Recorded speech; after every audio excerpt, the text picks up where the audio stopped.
पूर्णमदः पूर्णमिदं पूर्णात् पूर्णमुदच्यते पूर्णस्य पूर्णमादाय पूर्णमेवावशिष्यते।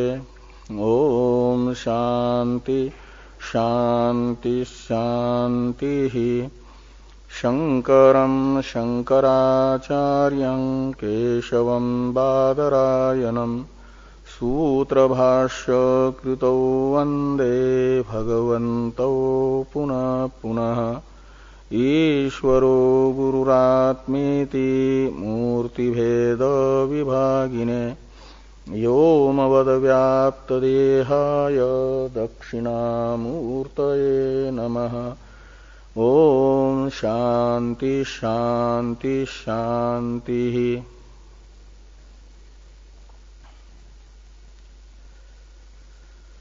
सामवेदीय छांदोग्य उपनिषद ब्रह्म सूत्र के द्वितीय अध्याय के प्रथम पाद के छठवें अधिकरण का विचार कल संपन्न हुआ। आरंभणाधिकरण में 7 सूत्र थे और वेदांत का जो प्रसिद्ध विवर्तवाद है उस विवर्तवाद का समर्थक ये अधिकरण था। तद अनन्यत्वम आरंभण शब्दादिभ्य इत्यादि 7 सूत्रों से विवर्तवाद के अनुसार ये बताया गया कि संपूर्ण जगत ब्रह्म का विवर्त है, भोक्ता भोग्यात्मक, और जगत का अपने उत्पत्ति से पहले सत्व है लेकिन कारण रूप से,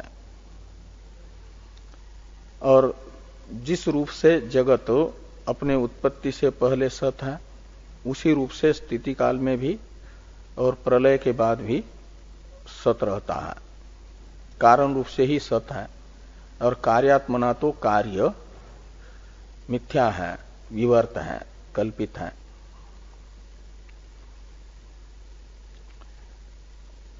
इस प्रकार ये जीव तथा जगत ब्रह्मरूप होने से, ब्रह्म से अनन्य होने से, एक ज्ञान से सर्व ज्ञान की प्रतिज्ञा उपपन्न हो जाती है वेदांत मत के अनुसार। जो प्रधान कारणवादादि अन्य मत हैं उनमें यह श्रुति की प्रतिज्ञा बाधित हो जाती है। एक ज्ञान से सर्व ज्ञान की प्रतिज्ञा सिद्ध नहीं हो पाती। ये सब चर्चा तद अनन्यत्वम आरम्भण शब्दादिभ्य इत्यादि सूत्रों से हुई। अब इतर व्यपदेशाधिकरण है सप्तम अधिकरण। इस सप्तम अधिकरण का अवतरण है टीका में, इसको देखिए। फिर हम लोग इस इतर व्यपदेशाधिकरण के संक्षिप्त स्वरूप को बताने वाले भारती तीर्थ जी के 2 श्लोकों पर विचार करेंगे। फिर भाष्य का विचार, सूत्र एवं भाष्य का। पहले इस अधिकरण की अवतरण जो टीका है इसको देखिए। जीवा भिन्नम ब्रह्म जगत कारणम इति वदन वेदांत समन्वयो विषय स यदि तादृग ब्रह्म जगत जनयेत तरहि स्वानिष्टम नरकादिकम न जनयेत स्वतंत्र चेतनत्वात् इति न्यायेन विरुध्यते न वा इति संदेहे। पूर्वोक्त जीव अनन्यत्वम उपजीव्य जीव दोषा ब्रह्मणि प्रसज्जेरन इति पूर्व पक्ष सूत्रम गृहीत्वा व्याचष्टे इतर व्यपदेशात इत्यादिना। तो ये कहते हैं इतर व्यपदेशाधिकरण का विषय क्या है? अधिकरण के 5 या 6 अंश हुआ करता है ना। विषय, संशय, पूर्व पक्ष, सिद्धांत, संगति और फल, ये 6 अंशात्मक किसी किसी के मत में अधिकरण होता है और कोई फल से अतिरिक्त बाकी 5 अंशात्मक मानते हैं। लेकिन विषय, संशय, पूर्व पक्ष और सिद्धांत, संगति, ये 5 अंश तो सभी की इसमें है। फल किसी के यहां है, किसी के यहां नहीं है, तो उसमें विषय तो जरूर होना ही चाहिए अधिकरण का। तो इस इतर व्यपदेशाधिकरण का विषय क्या होगा? तो विषय बताया कि जो इस पाद के पूर्व अधिकरणों में विषय था वही इस अधिकरण का भी विषय है। सप्तम अधिकरण से पूर्ववर्ती 6 अधिकरणों का विषय क्या था? प्रथम अध्याय के द्वारा बताया गया एकमेवा द्वितीय ब्रह्म में वेदांत समन्वय, ये विषय है। प्रथम अध्याय ने जो वेदांत समन्वय बताया है उसी को विषय बना करके इस पाद के अधिकरणों के द्वारा वेदांत समन्वय का किसी के साथ भी विरोध नहीं है, ये बताया जा रहा है। स्मृति के साथ भी विरोध नहीं है वेदांत समन्वय का, इसे 2 अधिकरणों के द्वारा बताया गया। और सांख्य के द्वारा उक्त तर्कों के साथ भी विरोध नहीं है, इसको भी बताया गया तृतीय अधिकरण से लेकर के सांख्यादि के द्वारा उक्त तर्कों के साथ अविरोध बताया गया 6वें अधिकरण तक, तृतीय से लेकर के तर्कों के साथ अविरोध। अब ये बताया जा रहा है वेदांत समन्वय को ही विषय बना करके, संशय उत्थापित करके वेदांत समन्वय ब्रह्म में मानने पर जो दोष दिखाए जा रहे हैं उन दोषों का यानी युक्ति के साथ ही विरोध का परिहार किया जा रहा है। इसलिए यहां कहते हैं कि जीवा भिन्नम ब्रह्म जगत कारणम इति वदन वेदांत समन्वयो विषय। जीव से भिन्न ब्रह्म जगत का कारण है, यह बताने वाला जो वेदांत समन्वय है वह इस अधिकरण का विषय है। जीव से अभिन्न ब्रह्म जगत का कारण है, ये बताया गया प्रथम अध्याय के द्वारा। तो प्रथम अध्याय का प्रतिपाद्य विषय जीवाभिन्न ब्रह्म जगत कारण है, ये है, और इसी में संपूर्ण वेदांतों का समन्वय है। इसको माना जाएगा विषय, इस अर्थ को। अब ये कहा जा रहा है कि ये वेदांत समन्वय जो है ब्रह्म में, उसका विरोध इस तर्क के साथ होगा कि नहीं होगा, ये संशय है। वो तर्क कौन सा है कि तादृक् ब्रह्म जगत जनयेत तरहि स्वानिष्टम नरकादिकम न जनयेत स्वतंत्र चेतनत्वात्, ये एक अनुमान है, तर्क है। तादृक् ब्रह्म का अर्थ होता है जीवाभिन्न ब्रह्म, यानी जगत का कारण जिस ब्रह्म को बताया, जीव से अभिन्न ब्रह्म को बताया गया कारण किसका? जगत का। इसलिए तादृक् ब्रह्म यानी जीवाभिन्न ब्रह्म जगत जनयत, यदि जगत को उत्पन्न करता है ये मान ले, जगत का उत्पादक जीवाभिन्न ब्रह्म है ऐसा मानने पर, जीवाभिन्न ब्रह्म को जगत का कारण मानने पर क्या होगा कि कहते स्वानिष्टम नरकादिकम न जनयेत। अपना जो अपने लिए अनिष्ट यानी दुख का हेतु जो नरकादि है उसको तो उत्पन्न नहीं करना चाहिए। ब्रह्म जीव से अभिन्न यानी जीव स्वरूप ही है, तो नरकादि दुख किसको भोगना पड़ता है? जीव को ही भोगना पड़ता है। और उस जीव से नरकादि दुखों को भोगने वाले जीव से अभिन्न ब्रह्म ने ही नरकादि को उत्पन्न किया है। तो कहते हैं कि जीव से अभिन्न जो ब्रह्म है वह तो स्वतंत्र चेतन है यानी ज्ञाता है। उसे ये मालूम है कि हमारे दुख का कारण क्या है और सुख का कारण क्या है, ये जानते हुए भी सर्वज्ञ होने के कारण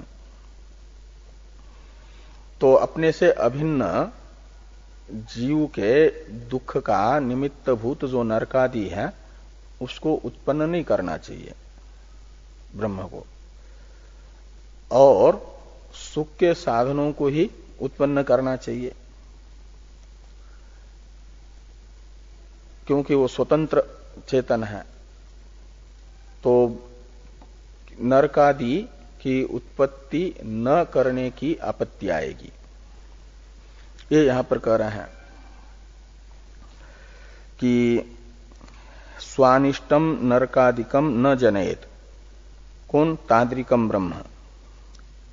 जनयत का कर्ता, न जनयत का कर्ता भी ताद्रिक ब्रह्म होगा। जीव से अभिन्न ब्रह्म को चाहिए कि वह अपने अनिष्ट यानी दुख का साधनभूत नरकादि को न उत्पन्न करें। ऐसा क्यों? तो कहते हैं स्वतंत्र चेतनत्वात्, क्योंकि ब्रह्म तो स्वतंत्र चेतन है, उस पर किसी अन्य का शासन नहीं है, वह सबका नियामक है। अंतर्यामी ब्राह्मण यही बताता है ना। ये जो न्याय है स्वतंत्र चेतन होने के कारण उसे अपने दुख के साधनों का उत्पादन नहीं करना चाहिए, ये बताने वाला जो न्याय है, इस न्याय के साथ वेदांत समन्वय का, जीवाभिन्न ब्रह्म को जगत का कारण बताने वाले वेदांत समन्वय का विरोध होगा अथवा नहीं होगा, ये संशय है। इस संशय के होने पर पूर्व पक्षी कहेंगे कि जरूर विरोध होगा, ये पूर्व पक्ष है। तो संशय विषय और संशय रूपी इस अधिकरण के दो अंशों को बता करके टीका में टीकाकार तीसरा अंश पूर्व पक्षात्मक बता रहे हैं कि पूर्वोक्त जीव अनन्यत्वम उपजीव्य जीव दोषा ब्रह्मणि प्रसज्जेरन इति पूर्व पक्ष सूत्रम गृहीत्वा व्याचष्टे। तो कहते हैं कि पूर्वोक्त जो जीव से ब्रह्म का अनन्यत्व बताया गया, जीव ब्रह्म से अनन्य है, ये जो पूर्व खंड में बताया गया तद अनन्यत्वम पूर्व अधिकरण में बताया गया, उसको आधार बना करके, हाँ, पूर्वोक्त जीव अनन्यत्वम उपजीव्य यानी उसको निमित्त बना करके, आधार बना करके ये कह रहे हैं कि जीव दोषा ब्रह्मणि प्रसज्जेरन, जीव में विद्यमान जो दोष है संसारित्वादि, अहित न करना और हित यानी अहित करना और हित न करना आदि जो जीव के दोष हैं वह ब्रह्म में जरूर प्राप्त होंगे, क्योंकि उसे जीव से अभिन्न माना जा रहा है। इति पूर्व पक्ष सूत्रम, ये पूर्व पक्ष का सूत्र है, प्रथम सूत्र, उसको आधार बना करके व्याख्यान किया जा रहा है इतर व्यपदेशात इत्यादि से। यानी ये प्रथम इस अधिकरण का ये अवतरण हुआ टीका में। अब मूल सूत्र तथा भाष्य का विचार करने से पहले हम लोग इस इतर व्यपदेशाधिकरण का संक्षिप्त स्वरूप बताने वाले व्याकरण क्या न वैयासिक न्यायमाला के जो 2 सूत्र हैं जिन्हें अधिकरण सार कहा जाता है, उन दोनों श्लोकों का विचार करते हैं। पहले इनका उच्चारण किया जाए। हिता क्रियादिशान्नो वा जीवा भेदं प्रपश्यतः जीवा हित क्रिया स्वार्था स्यादेशा नहीं युज्यते अवस्तु जीव संसार तेन नास्ति मम क्षतिः इति पश्यत ईशस्य न हिता हितभागिता। तो हिता क्रियादि स्यात् नो वा जीवा भेदम प्रपश्यत, यानी जीव से अपना अभेद देखने वाले ईश्वर में, प्रपश्यतः ये षष्ट्यंत है, ये विशेषण है ईशस्य का। और ईशस्य जो द्वितीय श्लोक के तृतीय पाद में है, इति पश्यतः ईशस्य, यहां पर ईशस्य पद, जो पद है षष्ट्यंत, उसको जीवाभेदम प्रपश्यतः यहां पर भी ले आइए। तो जीवाभेदम प्रपश्यतः ईशस्य, जीव से अपने अभेद को देखने वाले, अर्थात जीव को अपने से अभिन्न देखने वाले ईश्वर में हिता क्रियादि स्यात् नो वा स्यात्। हिता क्रियादि ये दोष है, और हिता क्रियादि दोष अपने को जीव से अभिन्न देखने वाले ईश्वर में प्राप्त होंगे अथवा नहीं होंगे। हिता क्रिया का अर्थ है, क्रिया का अर्थ है करण, अक्रिया का अर्थ है अकरण, और हित का अर्थ है सुख के साधन। तो सुख के साधन धर्म का अनुष्ठान न करना, और दुख का आदि शब्द से लीजिए, यानी हिता क्रिया शब्द का तो अर्थ निकला हित के यानी सुख के साधन का अनुष्ठान न करना, ये हिता क्रिया है। और अहित है नरकादि, और उसका करना ये है आदि शब्द से ग्राह्य। तो अहित नरकादि का उत्पादन करना और हित का उत्पादन हित का न करना, ये जीव का दोष है। जीव में रहने वाले जो ये दोष हैं, सुख साधन धर्म का अनानुष्ठान और दुख साधन अधर्म का अनुष्ठान, ये जो हित अकरण और अहित करण रूपी दोष है जीव का, ये जीव में रहने वाला दोष जीव से अभिन्न अपने आप को देखने वाले ईश्वर में प्राप्त होगा अथवा नहीं होगा, ये हुई शंका। इस शंका का समाधान करते हुए ये बता रहे हैं, यही संशय हुआ यहां पर कि जीवाभेदम प्रपश्यतः ईशस्य, जीव से अपना अभेद देखने वाले ईश्वर में जीव में रहने वाले जो हिता क्रियादि दोष हैं, यानी हिता साधन धर्म का अनुष्ठान न करना और अहित जो दुख है, दुख का हेतु है अधर्म, उसका अनुष्ठान आदि जो दोष हैं, इन दोषों की प्राप्ति परमेश्वर में होगी अथवा नहीं होगी, यह संशय हुआ।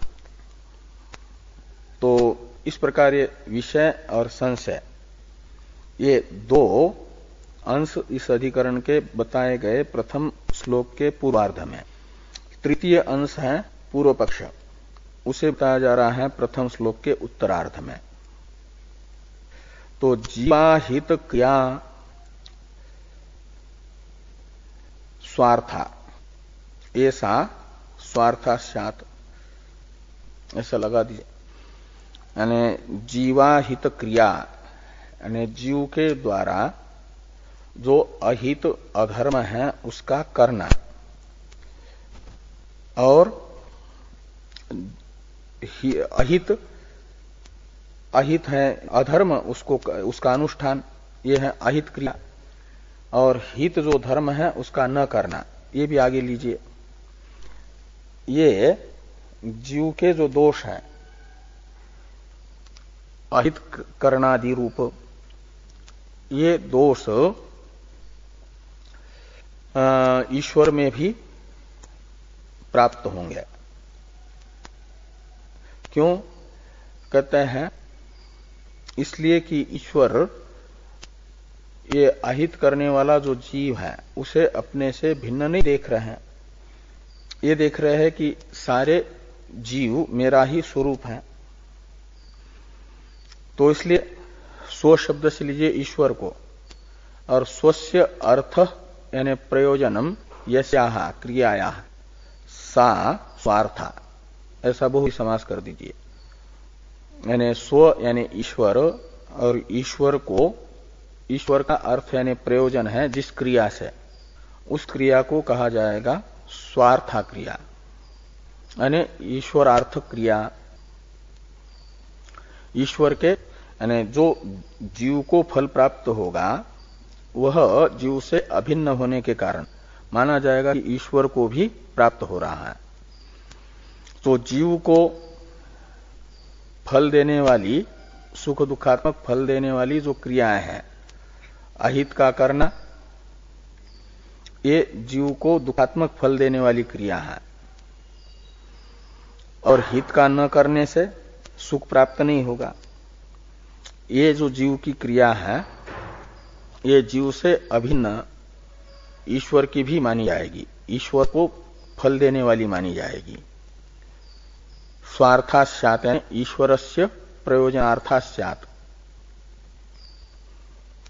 लेकिन ये माना पूर्व पक्षी कह रहे हैं नहीं युज्यते, ईश्वर को जीव के द्वारा किए गए कर्मों का फल जीव से अभिन्न ईश्वर को मानने पर ईश्वर को भोगना पड़े, ये कहना उचित नहीं है।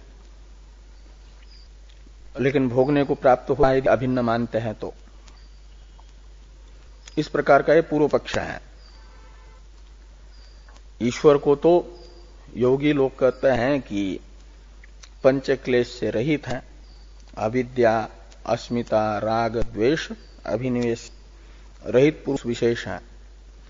और उसे यदि अहित करणादि रूप दोष प्राप्त हो जाए तो ये तो क्लेशवान हो जाएगा, ये मानना ठीक नहीं है। ये पूर्व पक्ष प्राप्त। द्वितीय श्लोक से बताया जा रहा है इस अधिकरण के सिद्धांत को। कहते हैं कि ईश्वर देख रहे हैं सर्वज्ञ होने के कारण, हाँ, समन्वय विरोध हो जाएगा। ईश्वर जीव से अभिन्न जो है देख रहे हैं अपने आप को, तो जीव में रहने वाले दोष ईश्वर में प्राप्त हो जाएंगे, तो वेदांत समन्वय का विरोध होगा ना।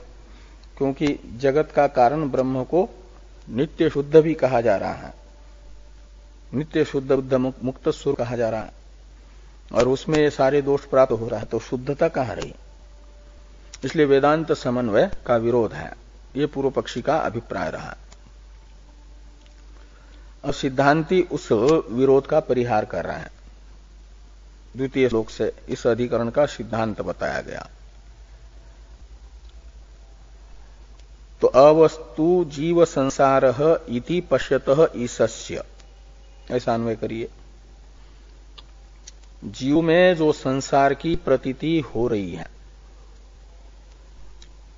जीव में प्रतीयमान संसार अवस्तु है, वस्तु कहते हैं सत्य को, अवस्तु कहते हैं प्रातिभाषिक को, मिथ्या को, कल्प को।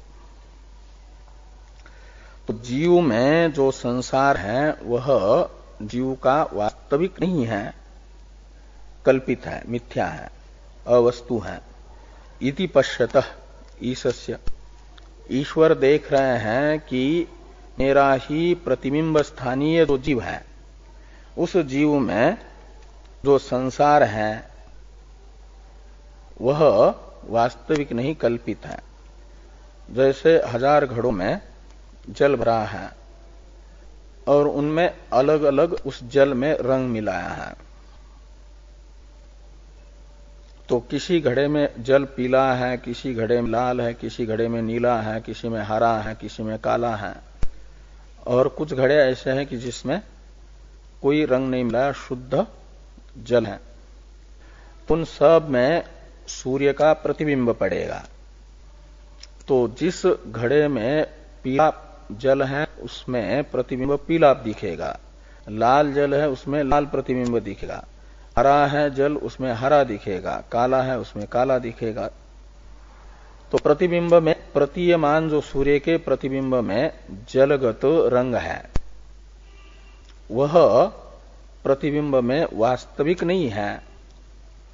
उस जल में से यदि रंग को हटा देते तो वही प्रतिबिंब फिर वैसा दिखता है, शुद्ध दिखता है।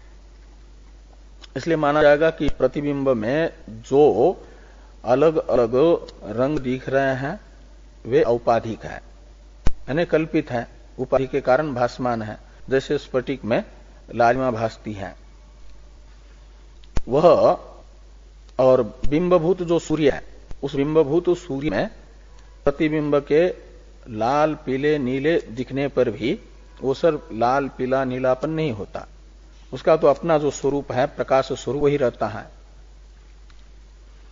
ऐसे ही कहते हैं कि ये शरीर है घट के तरह घट, 84 लाख प्रकार के शरीर, और उनमें पानी के तरह पानी है ये अंतःकरण, और उस अंतःकरण रूपी पानी में पड़ा हुआ प्रतिबिंब है जीव। सूर्य स्थानीय है परमेश्वर। तो सूर्य स्थानीय परमेश्वर ये देख रहा है कि अलग अलग अंतःकरण जो है अलग अलग दोषों से दूषित है, और उन अलग अलग दोषों से दूषित अंतःकरण के सन्निधि में भले ही अंतःकरण के दोष अंतःकरणस्थ प्रतिबिंब में भास रहे हैं, लेकिन वह वस्तुतः अंतःकरण के धर्म है, क्षेत्र अंतःकरण रूपी क्षेत्र के धर्म है, इच्छा द्वेष सुख आदि, न कि तस्थ प्रतिबिंब के। वो प्रतिबिंब में तो उपाधि के धर्मों का भान हो रहा है, स्फटिक में जैसे पुष्प के लालिमा का भान होता है वैसा। इस प्रकार प्रतिबिंब रूप जीव में भी अंतःकरणादि उपाधि के निमित्त से संसार कल्पित है, मिथ्या है, ऐसा दर्शन कर रहे हैं जो परमेश्वर। इति पश्यतः ईशस्य। और क्या देख रहे हैं? तो कहते हैं तेन नास्ति मम क्षति। तेन यानी जीव में कल्पित वो संसार है, उस जीव में कल्पित संसार से, तेन शब्द से जीव में कल्पित संसार को लेना। मम क्षति नास्ति, मेरा कुछ भी बिगड़ता नहीं है। इति पश्यतः, संसार जीव में कल्पित है, उससे मैं प्रभावित नहीं होता हूं। हाँ, मैं जो ईश्वर हूं उस मेरा कुछ भी नहीं बिगड़ता। मम शब्द से ईश्वर को लीजिए। तो मम ईश्वरस्य न क्षति, मेरी कोई क्षति नहीं होती। इति पश्यतः ईशस्य, ऐसा देखने वाले जो ईश्वर है उनमें कहते हैं हितादि भागिता, हिताहित भागिता न, हित अकरण और अहितकरण का कोई दोष जीवगत ईश्वर में प्राप्त नहीं होगा, क्योंकि ईश्वर यथार्थ दृष्टा है, वास्तविकता को देखने वाले हैं। तो जीव ये देखते हैं कि मेरा ही जो प्रतिबिंबात्मक अंश है जीव, उसमें अंतःकरण के धर्म भास रहे हैं, अंतःकरणादि के साथ संसर्ग उसका होने से उसमें कल्पित हिताकरणादि हैं। उस कल्पित हिताकरणादि के साथ बिंब रूप जो मैं हूं उस मेरा कोई भी संबंध नहीं है। ऐसा देखने वाले ईश्वर में हित अकरण और अहित करणादि जो दोष हैं जीवगत, वे प्राप्त नहीं होंगे। ये इस अधिकरण का सिद्धांत है, उसे द्वितीय श्लोक से बताया गया। अब ये जो प्रथम सूत्र है इसका उच्चारण किया जाए। इतर व्यपदेशाधिता करणादि दोष प्रसक्ति ही, इतर व्यपदेशाधिता करणादि दोष प्रसक्ति ही। तो दो पद है इसमें, इतर व्यपदेशात और हिता करणादि दोष प्रसक्ति, ऐसे दो पद हैं। तो जीवाभिन्न ब्रह्म को जगता कारण मानने पर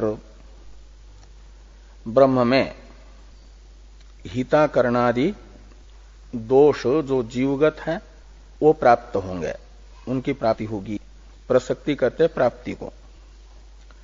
तो ब्रह्मणी हिता करणादि दोष प्रसक्ति यानी दोष प्राप्ति स्यात्, वेदांत मते। ऊपर से अध्याय कर दीजिए। जीवाभिन्न ब्रह्म को जगत का कारण मानने वाले वेदांत मत में हिता करणादि जो दोष हैं वे ईश्वर में प्राप्त होंगे। क्यों? तो कहते हैं इतर व्यपदेशक। इतर व्यपदेश में षष्ठी तत्पुरुष समास है। इतर से व्यपदेश, इतर व्यपदेश। इतर शब्द से जीव को लीजिए, तो इतरस्य यानी जीवस्य, जीव को शास्त्र ब्रह्म से अभिन्न बता रहा है। एतद आत्मेमिदं सर्वं तत्सत्यं स आत्मा तत्त्वमसि श्वेतकेतो, ये जो उपनिषद वाक्य हैं इसमें यह बताया गया कि ये सारा जगत सशब्दित ब्रह्मात्मक है। एतद आत्मेमिदं सर्वम और तत्सत्यम, ये जो जगत का कारण ब्रह्म है वह सत्य है और वो स आत्मा यानी सबकी आत्मा है। इसलिए हे श्वेत के तो तुम भी वही हो। यह वाक्य जीव में ब्रह्म से अभिन्नता बता रहा है, जीव का ब्रह्म के साथ अभेद बता रहा है। तो जीव का ब्रह्म के साथ अभेद व्यपदेश यानी कथन होने से जीव में जो हिताकरणादि दोष है वह ईश्वर में प्राप्त होंगे। ये इतर व्यपदेशात का अर्थ कर लो एक, अथवा दूसरा अर्थ कर लो इतर शब्द का ब्रह्म, इतरस्य यानी ब्रह्मण, व्यपदेशात यानी जीव के रूप में ब्रह्म का व्यपदेश हुआ है। अनेन जीवेन आत्मना अनुप्रविश्य नाम रूपे व्याकरवाणी, यह श्रुति ये बता रही है कि जीव के रूप से सूक्ष्म भूतों में प्रविष्ट होकर के ईश्वर ने ही ये दुख का हेतुभूत संसार बनाया है, ऐसा माना जा रहा है।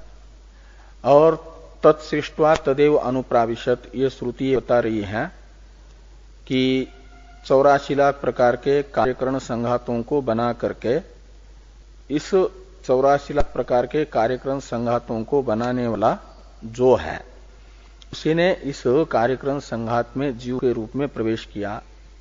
तत्सृष्ट्वा तदेव अनुप्राविशत, शरीर को बना करके शरीर में वही प्रविष्ट हुआ का मतलब जीव के रूप से इस जगत को बनाने वाले को ही कहा जा रहा है।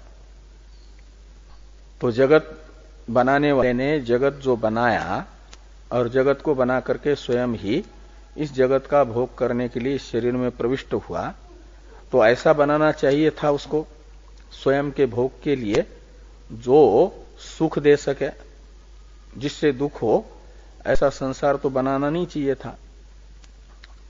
ये दोष ईश्वर में प्राप्त होगा। ये यहां पर कहा कि इतर व्यपदेशात हिता करणादि दोष प्रसक्ति। इस सूत्र का व्याख्यान रूप भाष्य है, इसको देखिए। तो टीकाकार इस अधिकरण का फलात्मक अंश भी बता रहे, उसको पहले देखिए टीका में, फिर भाष्य में प्रवेश करता है। पूर्व पक्षे जीवाभिन्ने समन्वया सिद्धि और सिद्धांते तत्सिद्धि इति फलम। तो पूर्व पक्ष के मत में जीवाभिन्न ब्रह्म में वेदांत समन्वय की असिद्धि, ये फल है। इस अधिकरण के पूर्व पक्ष के मत में फल सिद्ध होगा कि यदि पूर्व पक्ष का मत सिद्ध हो जाएगा तो कि जीव से अभिन्न ब्रह्म में वेदांतों का समन्वय सिद्ध नहीं हो पाएगा, समन्वय की असिद्धि रूप फल है। और सिद्धांत में यानी वेदांत मत के अनुसार जीवाभिन्न ब्रह्म में वेदांत का समन्वय सिद्धि, ये फल है। तो सिद्धांते तत्सिद्धि यानी समन्वय सिद्धि, ये फल बताया गया। अब भाष्य है, तो भाष्य को देखिए। अन्यथा पुनश्चेतन कारणवाद आक्षिप्यते। अन्यथा यानी प्रकारांतर से, अन्येन प्रकारेण इति अन्यथा, ये अन्यथा शब्द की उत्पत्ति है। यानी पूर्व में चेतन कारणवाद का आक्षेप किया है, फिर से इसी चेतन कारणवाद पर आक्षेप करते हैं पूर्व पक्षी, लेकिन प्रकार बदल देते हैं। पूर्व में जिस प्रकार से चेतन कारणवाद पर आक्षेप किया गया था, उससे भिन्न विलक्षण प्रकार से फिर से चेतन कारणवाद पर आक्षेप करने के लिए इस अधिकरण में पूर्व पक्षी आ रहे हैं। इस अधिकरण में कुल 3 सूत्र हैं। प्रथम सूत्र पूर्व पक्ष का है,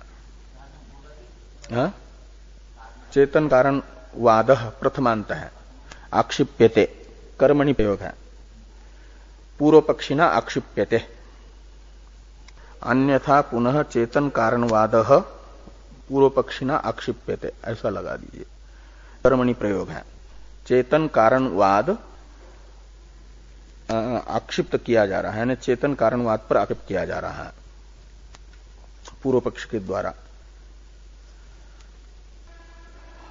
और दूसरा वाक्य भाष्य में कि चेतनादि जगत प्रक्रियायाम आश्रीयमाणायाम हिताकरणादयो दोषा प्रसज्यन्ते। तो ये कह रहे हैं कि चेतन से जगत की उत्पत्ति होती है, जगत का कारण चेतन है, ऐसा मानने पर, इस प्रक्रिया को अपनाने पर जगत के कारण चेतन में हिताकरणादि दोषों की प्राप्ति होती है, हिताकरणादि दोषों का प्रसंग आता है। ये हिताकरणादि दोष प्रसक्ति पद की व्याख्या हुई। चेतनादि जगत प्रक्रियायाम आश्रियमानाया हिताकरणादयो दोषा प्रसज्यन्ते। ये जो वाक्य है भाष्य में, ये मूल सूत्रस्थ हिताकरणादि दोष प्रसक्ति, ये जो पद है, इस पद की व्याख्या है। और प्रथम पद, ये द्वितीय पद था, इसकी व्याख्या हुई। और प्रथम पद है इतर व्यपदेशात, इसकी व्याख्या के लिए एक प्रश्न किया जा रहा है कि कुतः, यानी चेतन को जगत का कारण मानने पर चेतन परमेश्वर में हिताकरणादि दोषों का प्रसंग क्यों आ रहा है। ये कुतः शब्द से सिद्धांतियों ने पूर्व पक्षी से पूछा। पूर्व पक्ष की प्रतिज्ञा साधक हेतु विषयक ये प्रश्न है। पूर्व पक्षी हेतु बता रहे हैं इतर व्यपदेशात से। तो भाष्य में है इतर व्यपदेशात, ये मूल सूत्रस्थ पद का व्याख्यान के लिए प्रतिग्रह है।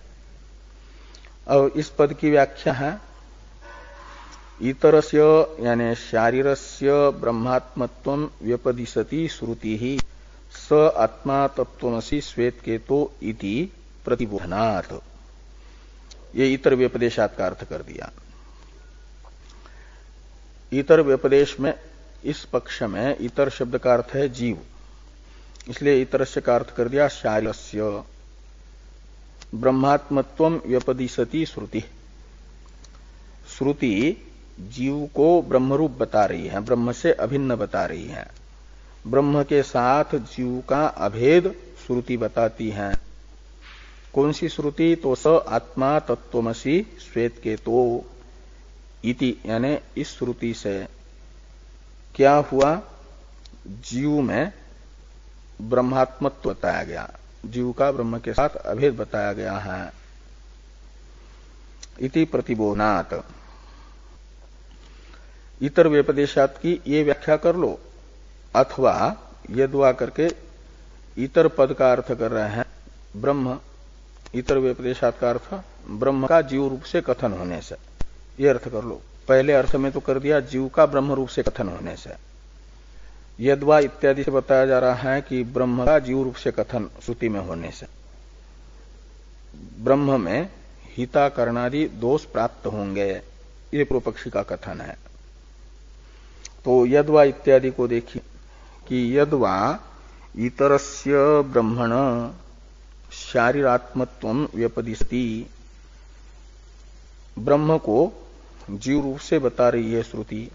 कौन सी? तो तत्सृष्ट्वा तदेव अनुप्राविशत इति। तत्सृष्ट्वा तदेव अनुप्राविशत यह श्रुति ये कह रही है कि सृष्टुरेव अविकृतस्य ब्रह्मण कार्यानुप्रवेशन शारीरात्मत्व प्रदर्शनात्। इस श्रुति ने जो निर्विकार ब्रह्म जगत का सृष्टा है उसी का कार्य में प्रवेश बता करके, यानी शरीर रूपी कार्य में निर्विकार ब्रह्म का ही प्रवेश बता करके निर्विकार ब्रह्म को ही जीव के रूप में बताया। शारीरात्मत्व का कथन किया का अर्थ प्रदर्शनात्। और दूसरी भी श्रुति है, ये तैत्रीय श्रुति है, तत्सृष्ट्वा तदेव अनुप्राविशत। और छांदोग्य श्रुति भी बता रहे भाष्यकार भगवान कि अनेन जीवेन आत्मना अनुप्रविश्य नाम रूपे व्याकर्माणि इति च परा देवता जीवम आत्मशब्देन व्यपदिशन्ति न ब्रह्मणो भिन्न शारीर इति दर्शयति। तो ये कहते हैं कि अनेन जीवेन आत्मना अनुप्रविश्य नाम रूपे व्याकर्माणि, यह श्रुति ये बता रही है कि जो पर देवता है परमेश्वर, उसी ने क्या किया कि सूक्ष्म भूतों में अनुप्रवेश कर लिया जीव रूप से। जीव आत्म शब्द से जीवेन आत्मना, यहां पर आत्मा शब्द से जीव का ही व्यपदेश करके न ब्रह्मणो भिन्न शारीर, ब्रह्म से भिन्न जीव नहीं है, ये बता रही है श्रुति। तस्मात् यद ब्रह्मण सृष्टित्वम तत्शारीरस्य एव, इसलिए जो जगत सृष्टित्व ब्रह्म में है माना जाएगा वह जीव ब्रह्म से अभिन्न जीव में है। और ये जो जगत ब्रह्म ने बनाया का अर्थ हुआ जीव ने बनाया, और जीव के दुख का ही हेतु है ये जगत, तो अपने ही दुख के हेतु को जीव ने कैसे बनाया, ये सब प्रसंग आएंगे। इस पर चर्चा अतः स स्वतंत्र कर्ता इत्यादि से हो रही है, ये चर्चा हम लोग कल करते हैं। आज सोमवार है ना, अभी अभिषेक होना है, तो क्या नाम वो आरती वगैरह होगी।